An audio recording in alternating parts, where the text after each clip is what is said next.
उत्तर प्रदेश के नोएडा में किसानों का जो कूच सामने आया दिल्ली की तरफ, अब उस पर ब्रेक लग गया है। दरअसल किसानों ने अपना प्रदर्शन स्थगित कर दिया है। किसान अब नोएडा के दलित प्रेरणा स्थल पर एकजुट होकर धरना दे रहे हैं। फिलहाल किसान दलित प्रेरणा स्थल के अंदर ही प्रदर्शन करेंगे। वो 7 दिन तक वहीं रुकेंगे, ये उनकी योजना सामने आई है। किसान यूपी चीफ सेक्रेटरी के साथ बातचीत चाहते हैं। जिला प्रशासन और पुलिस अधिकारियों के आश्वासन के बाद किसान ने मुख्य मार्ग यहां पर खाली किया था। प्रदर्शनकारी किसानों ने कहा कि उत्तर प्रदेश सरकार के साथ यहां पर बातचीत वो करना चाहते हैं, ये वार्ता यहां पर होगी। अगर ये बातचीत फेल होती है, यानी कि नाकाम होती है, तो फिर उनकी अगली रणनीति ये है कि वो दिल्ली की तरफ कूच करेंगे। लेकिन उससे पहले वो राज्य सरकार के साथ में अपनी मांगों को लेकर बात करना चाहते हैं, विचार विमर्श करना चाहते हैं। उनके सामने वो सुझाव देना चाहते हैं जहां पर उनकी मांगों को स्वीकार कर लिया जाए। और अगर बात बन जाती है तो फिर वो दिल्ली कूच नहीं करेंगे। लेकिन अगर बीच का कोई भी ऐसा रास्ता नहीं निकलता जहां उनकी मांगों को माना जाता है, तो फिर उनका अगला कदम दिल्ली कूच होगा। किसान नोएडा में डेरा डाले हुए हैं। रात में ही किसान दलित प्रेरणा स्थल में रुके। कल यूपी के किसानों के दिल्ली कूच की वजह से नोएडा की रफ्तार किस तरह से थम गई थी, ये 3 तस्वीरें इस वक्त आपके सामने हैं, कल की और आज की पूरी तस्वीरों को बयां करती हुई। जैम से यात्री बेहद परेशान रहे। किसान नेताओं का कहना है कि प्रशासन ने 7 दिन का वक्त मांगा था, जो कि किसानों की तरफ से दे दिया गया है। 7 दिन के लिए आंशिक तौर से धरना प्रदर्शन दलित प्रेरणा स्थल पर ही जारी रहेगा। तो फिलहाल 7 दिन के लिए यह आंदोलन थमा हुआ जरूर है, लेकिन धरना प्रदर्शन जो है वो अभी फिलहाल किसानों के इस पूरे जत्थे की तरफ से दिया जाएगा।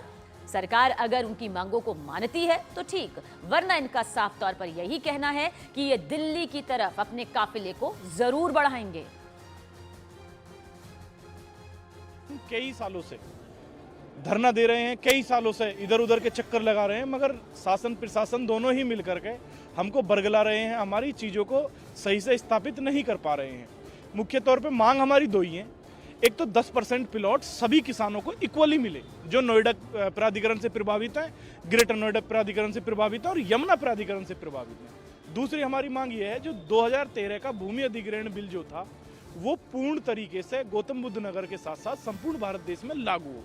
ये हम धरने का मन बना चुके हैं पूरी तरीके से। जैसा दिल्ली बॉर्डर पे चला था वो ट्रेलर था, हम पिक्चर अब दिखाएंगे और आंदोलन क्या होता है ये सरकार को दोबारा दिखाएंगे। आंदोलन में रहेंगे, वापस नहीं हटेंगे। हम पड़ाव के तहत आए हैं। हमने 25 को हमारा ग्रेटर नोएडा पे था, 28 से हमारा यमुना पे है और 2 तारीख से हमारा महामाया फ्लाईओवर से आगे आ चुका है।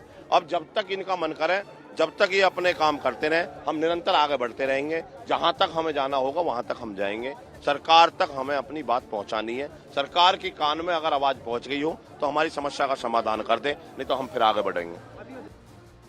और उधर किसान नेता राकेश टिकैत ने सरकार से किसानों की मांगे मानने की अपील कुछ इस तरह से की है। बातचीत करवाओ तो सरकार तो बात करती नहीं भाई। भारत सरकार ने 22 जनवरी 2021 को बात करी थी, आज 4 साल हो जाएंगे। 22, 23, 24 3 साल हो लिए, तो हमारे से तो बात करी नहीं। अगर होती है बातचीत का समाधान तो बातचीत करवाओ। भारत सरकार से भी बहुत इशू पर उनसे भी बातचीत होगी। उत्तर प्रदेश सरकार है, उससे भी बात करवाओ तो वहां पे भी बात करेंगे। समाधान हो जाएगा। समाधान का तो सरकार निकाल लेगी हल।